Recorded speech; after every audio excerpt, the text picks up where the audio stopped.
So over the weekend, once again, Twitter has come under fire for censorship.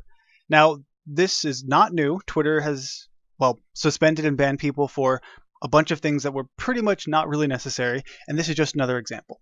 So what has been happening over the weekend is that anyone who retweets this particular meme has been suspended for 12 hours.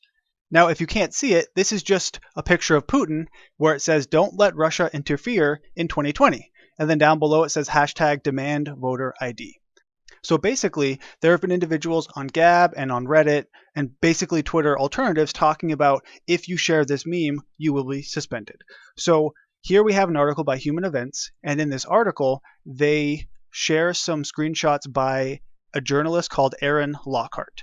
Now, I don't really know who he is, but he wanted to test this out, and so he decided, as we can see here, to share this meme. And lo and behold, he was banned from Twitter. So here you see that he was in fact banned, and the reason they gave for it is for, quote, violating our rules against posting misleading information about voting. So Twitter seems to believe that something in this meme was misleading about voting. So let's look at it once again. The only thing I can really think of is that if you look at this meme, it tends to, conflate Russian interference with voter ID. So what I mean by that is when Russia interfered in 2016, and presumably if they attempted again in 2020, it wasn't by sending people here to then vote for Trump or Democrats, whoever they wanted. In fact, it was some form of technological interference, generally by promoting things through social media and just hacking in general. So this here seems to kind of conflate Russian interference, and we could possibly stop that with voter ID, which doesn't really seem to make sense. That's really the only part about this that I could think was misleading. That being said, it's just a meme. There's not a ton of information in this, so I don't see why this needs to be banned. It's not threatening or anything.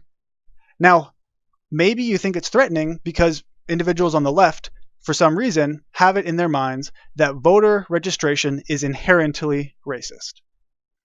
They seem to believe that voter registration in and of itself is a racist policy and a racist act. So maybe Twitter is saying that it's misleading, but they're actually suppressing this viewpoint because they do not agree with it. That is a possibility. I'm not saying it's what's happening, but it could be. Because Twitter is certainly known to lean left, and so this could be an instance of that. Now, the reason that it's viewed as a racist policy by some is because there has been several studies done, and I'm going to quote one here in a second, that basically show voter ID is going to limit or decrease the number of individuals who go and vote, specifically those who belong to a minority group. So here we have, I'm just going to quote this specifically, it says, "Look specifically at racial and ethnic minority turnout. We see a significant drop in minority participation when and where these laws are implemented." So what many on the left tend to say is that voter ID laws are inherently racist, literally, we just saw that, because it will lead to minorities, not voting as often. And if they're not voting as often because they don't have an ID, yes, that is sad for them, but you need an ID to drive a car, to buy alcohol and buy cigarettes and all sorts of other things. And voting, I think, is significantly more important than those things. So unless driving a car and smoking and drinking is also inherently racist, I fail to see how requiring an ID or some form of identification in order to vote is inherently racist. It just does not make sense to me. Now, with that out of the way, I want to get back to Twitter. So like I said, it's not really surprising that Twitter leans left because we found this out, time and time again, based on who and what they have decided to ban and suspend. For instance, if you think a few months ago, there was the, controversy surrounding the hashtag #LearnToCode. Now, if you don't really remember what this was about, the basic idea is that there were these journalists on the left who, in response to these coal miners who were losing their jobs because coal is in fact a dying industry, they told them to learn to code. So essentially they were telling them to learn technology so they would have a better paying job. And this kind of backfired on them because a little bit later, when some of these very same companies started firing large amounts of employees, BuzzFeed, for instance, fired a lot of their staff and a lot of their journalists, people began to tweet at them saying hashtag learn to code, essentially making fun of them because they made fun of coal miners before, saying now that you lost your job, you should just learn to code and get a better job. Basically what they were saying previously. And in response to that, Twitter began to suspend people who used that hashtag.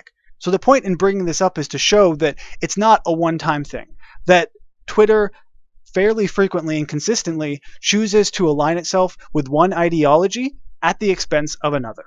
And I think Tim Pool kind of illustrated this point very well when he was talking to Jack Dorsey in the Joe Rogan podcast, which I'll link down below. If you haven't seen it, I think it's a pretty good podcast that Tim does a really good job of basically talking to Jack and all the things he's done wrong.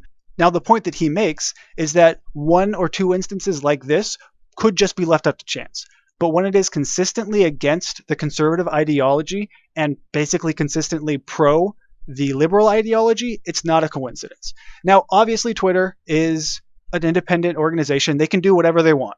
But if they're going to claim that they are not biased, which they claim all the time, and which Jack Dorsey in that very podcast tried to claim, then you need to actually be not biased. If you claim that you're not biased and you consistently show that you are biased, there's a disconnect there. Now, that doesn't mean that these tech companies should be broken up or regulated. I'm not entirely sure about that. But it does mean that at least they should try and be a little bit more honest about it so that we know. Now, the part about this that, aside from the obvious censorship, that I find really troubling is that what they are essentially doing here is taking the voter ID viewpoint and they are censoring that viewpoint specifically. So individuals who share this meme, and there were some cases of people literally just using the hashtag demand voter ID who are also suspended. But Twitter is essentially saying this viewpoint is not acceptable on our platform, even though it doesn't violate any of the Twitter rules. They are a private platform. They can do what they want, but they need to be at least open about it so that we can go to alternatives like Parler, like Gab, like any of these other ones, and not continually be on Twitter thinking they're going to change because that's what Jack Dorsey continually says. And then the same thing happens again and again. So basically, if you are still using Twitter, be careful what you share because you could certainly be suspended for basically nothing. That's all that I had for this video. Thank you for watching.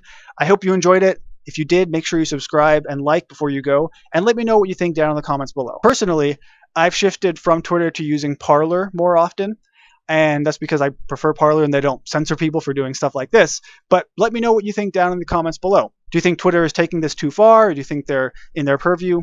What are your thoughts on this? Thank you for watching, and I will see you next time.